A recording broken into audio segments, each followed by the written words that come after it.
وَقُولُوا لِلنَّاسِ حُسْنًا، اور کہیے لوگوں سے بہتر بات۔ حضرت مولانا منظور صاحب نعمانی رحمت اللہ علیہ اور مشہور زمانہ بدعتی حشمت علی، جس کو مبتدئین مظہر اعلی حضرت کہتے تھے، ان کے درمیان سیلانے والا کا مشہور مناظرہ ہوا ہے، چک چکا ہے، ہر طالب کے پاس ہونا چاہیے۔ اس مناظرے کے نتیجے میں مولانا کرم الدین دبیر رحمت اللہ علیہ طائب ہو چکے ہیں۔ یہ مولوی احمد رضا سے بڑے علماء میں سے تھے، ان سے متقدم ہیں، جنہوں نے آفتاب نبوت جیسی قیمتی کتابیں لکھی اور مرزے سے براہ راست مناظر رہا ہے۔ مناظرہ مسائل پر تھا، علم غیب پر۔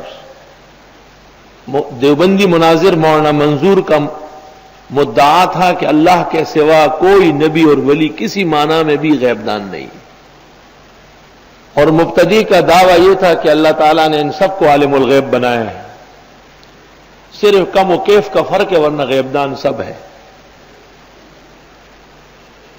اور مبتدئین کی طرف سے حکم مولانا کرم الدین دبیر تھے، امام اہل سنہ، قائد اہل حق، حضرت مولانا قاضی مظہر حسین صاحب حفظہم اللہ وبارک اللہ فی حیاتہم القیمہ، ان کے والد صاحب۔ تو وہ جو شعر بیشہ تھا نا حشمت علی، وہ کھڑا ہو جاتا، وہ کہتا تم منظور ہو یعنی مفعول ہو، میں ناظر ہوں یعنی تیرا فاعل ہو، یہ اس کی بات ہے۔ سب دنیا حیران۔ اور حضرت مولانا منظور صاحب جب کھڑے ہو جاتے تھے تو کہتے تھے اتنی آیات اور اتنی احادیث سے ثابت ہے کہ خداوند تعالیٰ کے علاوہ کوئی بھی غیب دان نہیں ہے۔ وہ 8-10 منٹ گالیوں میں گزارتا تھا اور حضرت دلائل دیتے تھے۔ جب مناظرہ ختم ہوا، شعر بیشہ کو شکست فاش ہو گئی۔ دنیا میں ان کی 2 شکستیں ضرب المثل ہے۔ ایک منظر اسلام کے اندر مولوی رحم الہی جو احمد رضا کے مدرسے کا شیخ الحدیث ہے، اس کی صدارت میں مشہور زمانہ بدعتی ان کے ہاں محدث اعظم سردار احمد گورداسپوری سے مولانا منظور ہی وہیں گئے مناظرہ کر چکے، جو فتح بریلوی کا دلکش نظارہ کے نام سے چھپا ہے۔ مبتدئین نے اعتراف کیا ہے کہ ایسی شکست کبھی ہمیں نہیں ہوئی۔ اور دوسری یہ شکست ہے جس میں مولانا کرم الدین صاحب تشریف فرما ہے۔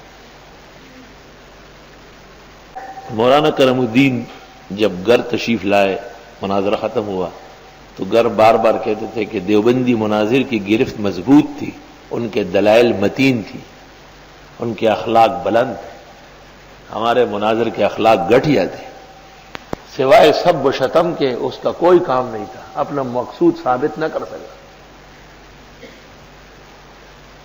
اور کبھی کبھی کہتے تھے کہ اف، ہم ان بزرگوں کو کافر سمجھتے تھے، آج تو مولوی منظور کی گفتگو سے پتہ چلا ہے کہ اصل اہل سنت یہی لوگ ہیں۔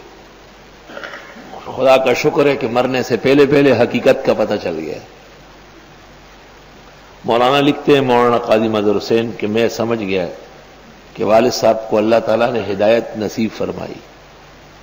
میں نے کہا حضرت اگلے سال دور حدیث ہے، اجازت ہے کہ دیوبند جا کے حضرت مولانا حسین احمد صاحب سے پڑھوں؟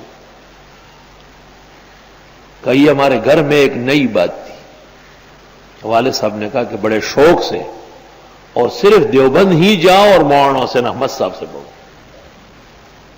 بات ہو گئی، شوال میں جانا ہے۔ کہا والد صاحب نے آفتاب نبوت کے مقدمے مولانا نے سب لکھا ہے۔ حضرت شیخ الاسلام شیخ العرب والعجم صدر المدرسین دارالعلوم دیوبند حضرت مولانا حسین احمد مدنی المجاہد الزاہد العابد التقی النقی ووسیلتنا الی اللہ، ان کی خدمت میں خط لکھا کہ شاید آپ مجھے پہچان لیں، میں مشہور زمانہ بریلوی عالم کرم الدین دبیر ہوں۔ چند سال قبل دیوبندی مناظر مولوی منظور اور ہمارے اہل سنت کے مناظر حشمت علی کے درمیان سیلانے والا میں میری صدارت میں مناظرہ ہوا ہے۔ اس مناظرے نے مجھے آپ کے قریب کر دیا۔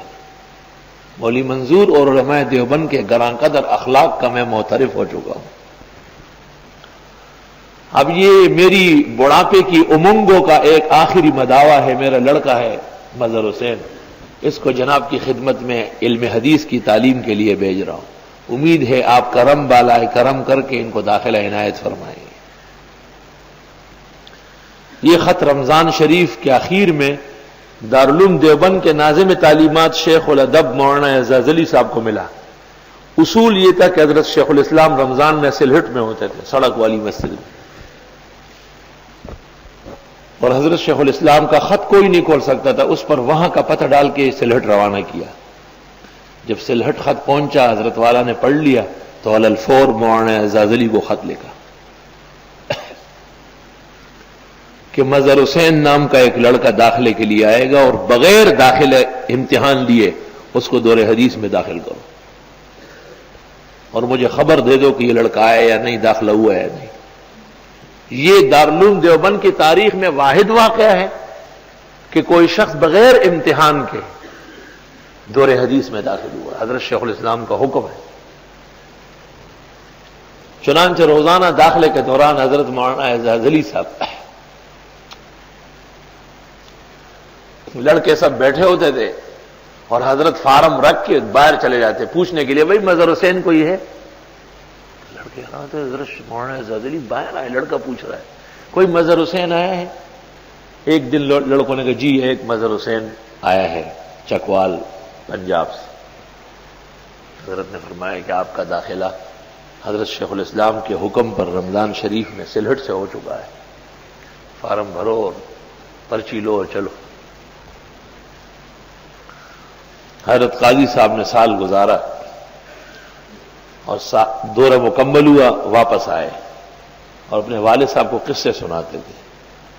کہا مولانا کرم الدین پر رقت طاری ہو کے پھوٹ پھوٹ کر روتے تھے کہ ہم نے بے خیالی میں اور لا علمی میں ان حضرات کی شان میں بے ادبی کی ہے. اگلے سال شوال میں مولانا نے کہا کہ بیٹے میری خواہش ہے کہ حضرت شیخ الاسلام کی خدمت میں 1 سال اور گزارو.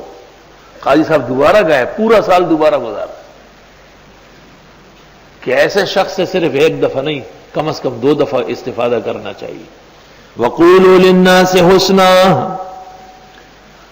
اور کہو لوگوں سے بہترین بات بہترین ہو لیکن فولاد کی طرح مضبوط ہو،